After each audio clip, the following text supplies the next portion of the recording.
اللہ تعالیٰ ارشاد فرماتے ہیں فَإِن طَلَّقَهَا، اگر اس نے تیسری طلاق دے دی فَلَا تَحِلُّ لَهُ، اب رجوع کی کوئی گنجائش نہیں ہے۔ اس کے بعد حَتَّى تَنْكِحَ زَوْجًا غَيْرَهُ، ہاں اگر وہ کسی اور مرد سے نکاح کرے اور وہ مرد اس کو طلاق دے دے۔ اب یہاں بہت ساری صورتیں ہیں۔ پہلی صورت تو یہ ہے کہ مرد اس کے ساتھ نکاح کرے، ایک شرط، نکاح کسی مرد کے ساتھ ہونا اس سے پہلے کہ تو نے اس کو طلاق دی ہے تو وہ عدت گزارے گی، تیری عدت، متعلقہ کی جو عدت ہوتی ہے وہ عدت پوری کرے گی۔ عدت پوری کرنے کے بعد اب دوسرے مرد سے کیا کرے گی؟ نکاح کرے گی، جا کر تیری عدت پوری کرے گی، پھر دوسرے مرد سے نکاح کرے گی۔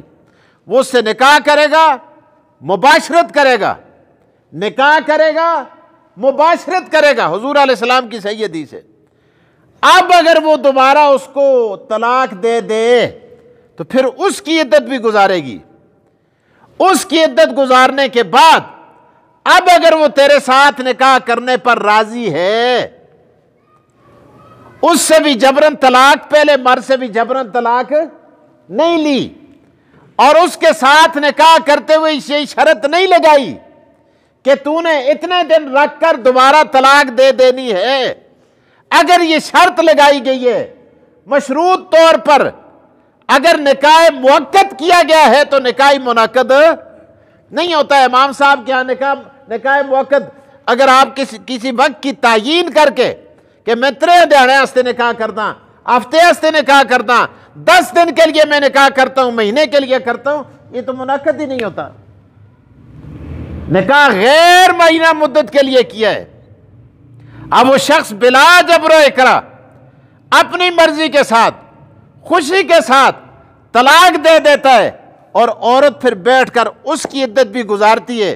گزارنے کے بعد اب بھی اگر تمہارا چارہ نہیں ہے تو نے دوبارہ نکاح کرنا ہے تو شریعت کہتی ہے تو نکاح ہو سکتا ہے۔ یا وہ جس مرد سے دوسرے سے نکاح ہوا ہے وہ مر گیا، اب دوبارہ یہ مرنے کے بعد پھر آپس میں رجوع کرنا چاہتے ہیں تو شریعت نے یہ بتا دیا کہ اب ان کا رجوع ہو سکتا ہے۔ لیکن ویسے حضور علیہ السلام نے ارشاد فرمایا لعن اللہ المحلل والمحلل، الالہ کرنے والے پر بھی لعنت، الالہ کرانے والے پر بھی لعنت۔ الالے کا نکاح جو مولوی جو نکاح پڑھتا ہے اس پر بھی لعنت۔ جس کے ساتھ الالے کا نکاح کرایا جاتا ہے حضور نے فرمایا اس پر بھی لعنت۔ اس کے اندر جو گواہ ہوتے ہیں ان پر بھی لعنت۔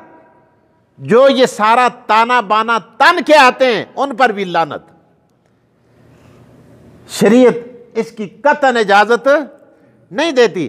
لیکن اگر اتفاقاً ایسا معاملہ ہو گیا، کسی کے ساتھ نکاح ہوا اور ایسا ہی نکاح ہوا جس طرح شادی ہوتی ہے، اب اس کے ساتھ بھی نباہ نہیں ہوا، خوت ریمتی دی ہوئی ایسی جڑی پہلے جنے نالا سی، اور دوئے نال گئی تو پھر اتھے اپنی خوئیاں کڑیاں، اس نے پھر طلاق دے دی۔ اس نے کہا چلو جی اسی پہلے بھی واقف ہیں کی دوئے دے، پھر نکاح کرنا چاہتے ہیں۔ شریعت نے ایک اصول بتا دیا، اور دوبارہ کدے آندی ہے شاید انسان دی تھی بن گئی ہوئے، اب دوبارہ آ سکتی ہے، یا تو انسان کا بچہ بن گیا ہے دوبارہ اب تم رہ سکتے ہو، تو شریعت کہتی ہے تم رکھ لو، یا پہلا شوہر مر گیا۔ لیکن ان شرائط کے ساتھ شریعت کوئی کھلواڑ نہیں ہے، کھیل نہیں ہے۔ بعض دیہاتوں میں ایسا ہوتا ہے نکاح طلاق دے دی، دوئے دڑے آخر جی بانگیاں نال نکاح بن کے دے، بانگیاں نال نکاح نہیں ہوندے، لیلیاں نال نکاح نہیں ہوندے، دانا تے کتیاں نال نکاح نہیں ہوندے۔ نکاح انسان کے ساتھ باندھنا پڑے گا، باشعور شخص کے ساتھ باندھنا پڑے گا، اور وہ اس کو اپنی بیوی بنائے گا، حقیقت کے اندر نکاح ہوگا، وہاں مار رکھا جائے گا، اور اس شخص کو پابند نہیں کیا جائے گا، ڈرایا نہیں جائے گا، دھمکایا نہیں جائے گا۔ اپنی مرضی سے اگر طلاق دے دے گا تو پھر دوبارہ رجوع کر سکتے ہیں، ورنہ نہیں۔ ورنہ حضور علیہ السلام نے لعنت فرمائی ہے۔ آج جو لوگوں نے سنٹر کھول رکھے ہیں، بعض مولویوں نے بھی یا بعض لوگوں نے بھی جو ایسے کام کرتے ہیں یا کرواتے ہیں، ان پر خدا کی لعنت ہے۔ اللہ کے رسول نے صاف ارشاد فرما دیا حدیث کے اندر موجود ہے لعن اللہ المحلل والمحلل، حلالہ کرانے والے پر بھی لعنت، کرنے والے پر بھی لعنت، دونوں لعنتی ہوتے ہیں، اور اس کے اندر جتنے ملوث ہوتے ہیں سارے ملعون ہوتے ہیں۔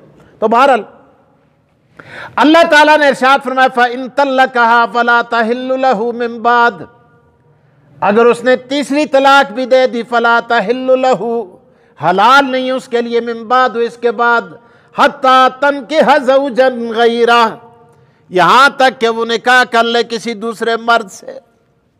اور اس مسئلے کو آ کے اس کو بھیانک شکل دے کے مذاق قرآن دی آیت کو بڑھا کے لوگوں میں پروپیگنڈا کرنا، میں سمجھتا ہوں اس سے بھی بڑا لعنتی کائنات میں کوئی نہیں ہے۔ قرآن نے تو ایک صاف اصول بیان کر دیا، تو پھر کہنا جی فلانا تخت ہے حلالہ کرا دے، فلانے کو جلو دے فلانا سی حلالہ کرو جی، حلالہ کرو جی۔ بھائی پہلے تجھے کس نے کہا تھا؟ پہلے تڑتے کی چڑک پہ سی کہ تو طلاق کی دیندا سے اس کو؟ بھائی کیوں تو نے طلاقیں دی؟ تو نے تو شریعت کی مخالفت کی۔ تو بعض مولوی یہ بھی کہتے ہیں غیر مقلدین، سرات ہاتھ رکھ کے، اس سندھ ایک مولویہ دا قصہ لکھے دے نا، اس کو لہجڑا بھی جلے تو اپنی ترمتی دا نا کہن کے ہاتھوں دا سا، پہلے قرآن منگا لے۔ تو لوگ کہاں جڑا مسئلہ پوچھنا ہستے کہہ دے رہا مولوی صاحب کو لوسی آئے قرآن پہ جو مسئلہ کٹ کے دستے واقعی جی قرآن کیا ناؤ، جاؤ جی الماری چو قرآن چک کے لے آؤ۔ وہ قرآن جدو آنن نا، قرآن ٹھپ کے سرت رکھ کے نا تے اپنی ترمتی دا نا کہن کے آخر میں اس کو 1000 واری طلاق دینا، 1000 واری میں طلاقاں دے چھڑیں، اے طلاقاں 1000 دینا نال بھی نہیں ہوندے، کئی سالاں تو ایک مسئلہ ہے دا۔ تو لوگ آندے انہوں کو پیسے کہندا تو فتوے لکھ لکھ کے دیندہ، تو بس وہ سارے لوگ بس شرط یہ لگائی جاتی تھی کہ بس آپ غیر مقلد بن جاؤ، امام ابو حنیفہ کی مخالفت کرو، احناف کی صف سے نکل جاؤ، ہماری صف کے اندر داخل ہو جاؤ، بس کوئی 1000 مرتبہ بھی طلاق دو تو طلاق واقع نہیں ہوتی۔ حالانکہ آپ دیکھیں اللہ کا قرآن، ترجمے والا قرآن دیکھ لیں، آپ صاف آیات موجود ہیں۔ باقی رہی یہ بات کہ اللہ کے رسول صلی اللہ علیہ وسلم نے تیسری طلاق کو ناپسند فرمایا ہے۔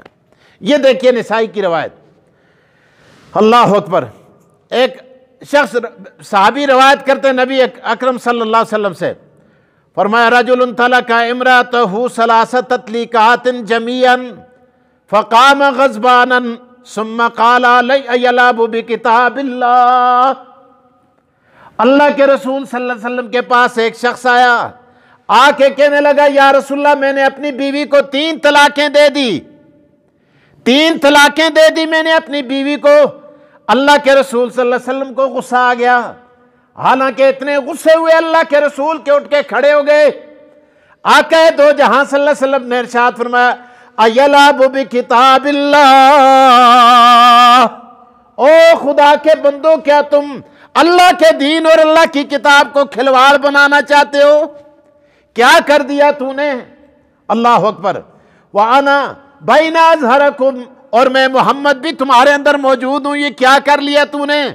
اللہ حتیٰ قام رجل وقال یا رسول اللہ لا اقتلہ، حضور علیہ السلام کو غصے میں دیکھ کر ایک صحابی کھڑے ہو گئے، تلوار نکال لی، عرض کیا یا رسول اللہ صلی اللہ علیہ وسلم اگر اس نے بہت بڑا گناہ کر دیا ہے تو کیا میں اس کو قتل نہ کر دوں؟ کیا آپ کو اتنا غصہ آ گیا؟